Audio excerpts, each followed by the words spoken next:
Hello बच्चों, आप सबका स्वागत है। आज हम सूरदास के पदों का भावार्थ समझेंगे। यहाँ सूरदास के सूरसागर के भ्रमर गीत से 4 पद लिए गए हैं। कृष्ण ने मथुरा जाने के बाद स्वयं न लौटकर उद्धव के जरिए गोपियों को संदेश भेजा था।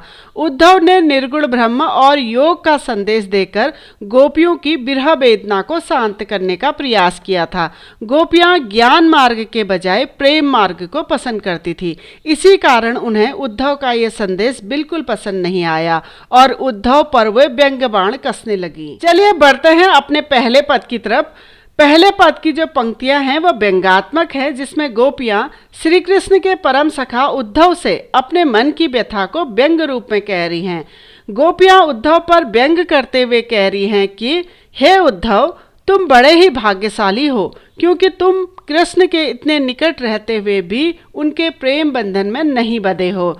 तुम्हें कृष्ण से जरा सा भी मोह नहीं है और तुम अभी तक उनके प्रेम रस से भी अछूते हो।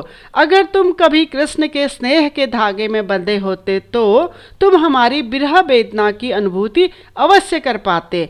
लेकिन हे उद्धव, तुम कमल के उस पत्ते की तरह हो जो जल के भीतर रहकर भी गीला नहीं होता है, और जिस प्रकार तेल से भरी हुई गागर को पानी में डुबो देने पर भी उसमें पानी की एक बूंद नहीं ठहरती है, ठीक उसी प्रकार कृष्ण रूपी प्रेम की नदी के पास रहकर भी उसमें स्नान करना तो दूर, तुम पर तो उनके प्रेम का एक छींटा भी नहीं पड़ा है।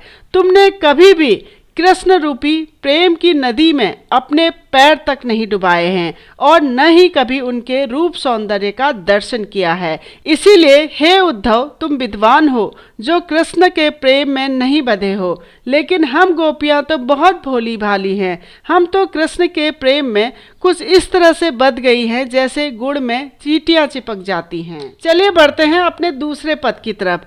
दूसरे पद में गोपियां उद्धव से कहती हैं कि कृष्ण के गोकुल से चले जाने के बाद उनके मन की सारी अभिलाषाएं यानी इच्छाएं मन में ही रह गई हैं। वे कृष्ण से अपने मन की बात कहना तो चाहती थी, लेकिन अब वे अपने मन की बात कभी भी कृष्ण से नहीं कह पाएंगी। गोपियां उद्धव के द्वारा कृष्ण को संदेश भी नहीं भेजना चाहती हैं। इसीलिए गोपियां कृष्ण से कहती हैं कि वह इतने लंबे समय से तन मन और हर प्रकार की विरह वेदना को सिर्फ इसलिए सहन कर रही थी कि एक दिन कृष्ण अवश्य आएंगे और उनके सब दुख दूर हो जाएंगे।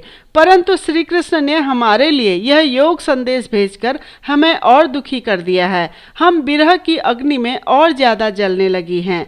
हे उद्धव, जब भी किसी के जीवन में दुख आता है तो वह अपने रक्षक को पुकारता है, परंतु हमारे रक्षक ही आज हमारे दुख का कारण हैं। अब बताओ हम कैसे धीरज धरें जब हमें पता है कि कृष्ण नहीं आएंगे।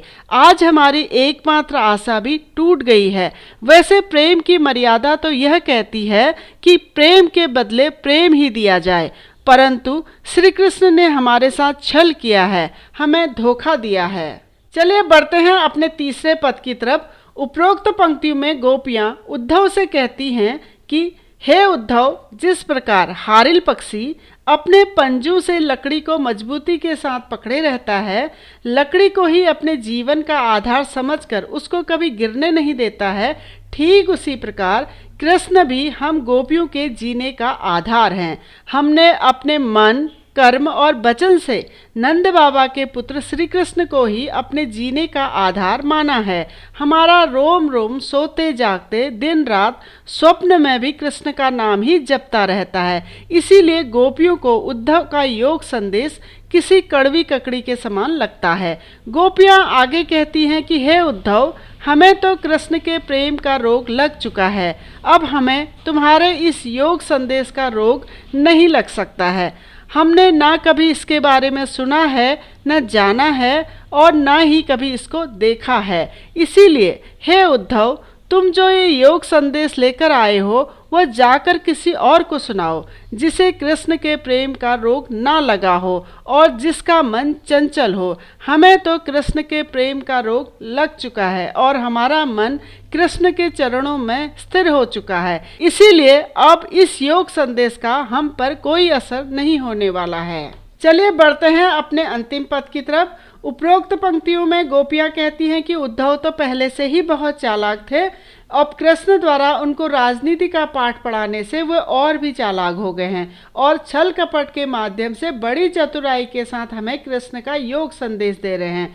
गोपियां व्यंग्यपूर्ण तरीके से कृष्ण के लिए भी कहती हैं कि कृष्ण ने बहुत अधिक राजनीति पढ़ ली है, अब वे किसी चतुर राजनेता की तरह हो गए हैं, इसीलिए स्वयं न आकर उन्होंने उद्धव को हमारे पास भेज दिया है। आगे कहती हैं कि वैसे कृष्ण पहले ही बहुत चालाक थे, लेकिन अब उन्होंने बड़े बड़े ग्रंथ पढ़ लिए हैं जिनसे उनकी बुद्धि काफ़ी बढ़ गई है, इसीलिए उन्होंने उद्धव को हमारे पास योग संदेश देकर भेजा है और वे उद्धव से ही हमारे यहाँ के सारे समाचार प्राप्त कर लेते हैं। वे उद्धव पर भी व्यंग करते हुए कहती हैं कि इसमें उद्धव जी की भी कोई गलती नहीं है, क्योंकि उनको तो दूसरों का कल्याण करने में मजा आता है। गोपियाँ उद्धव से कहती हैं कि आप जाकर कृष्ण को यह संदेश दीजिए कि जब वे गोकुल से मथुरा गए थे तो वे हमारा हृदय भी साथ लेकर गए थे, अब वे हमारा हृदय हमें वापस कर दे। वे अत्याचारियों को दंड देने के लिए गोकुल से मथुरा गए थे, लेकिन अब वे खुद ही अत्याचार करने लगे हैं। सो हे उद्धव, कृष्ण से जाकर कहिए कि राजा तो हमेशा प्रजा के हित का ही कार्य करता है, उनको कभी दुख नहीं देता है, इसीलिए आपको भी राजा का कर्तव्य निभाना चाहिए, यही राजधर्म है। तो बच्चों, ये था सूरदास के पदों का भावार्थ। आपको कैसा लगा कमेंट बॉक्स पर ज़रूर बताइएगा। अगर आप इसी भावार्थ को और विस्तार से देखना चाहते हैं तो आप हमारी वेबसाइट keepinspiringme.in में विजिट करिए। डिस्क्रिप्शन में मैंने इसका लिंक दे दिया है। अगर आपको वीडियो अच्छा लगे तो प्लीज़ चैनल को लाइक करें, सब्सक्राइब करें और आने वाली वीडियो की इन्फॉर्मेशन के लिए बेल आइकन को दबा दीजिए। धन्यवाद।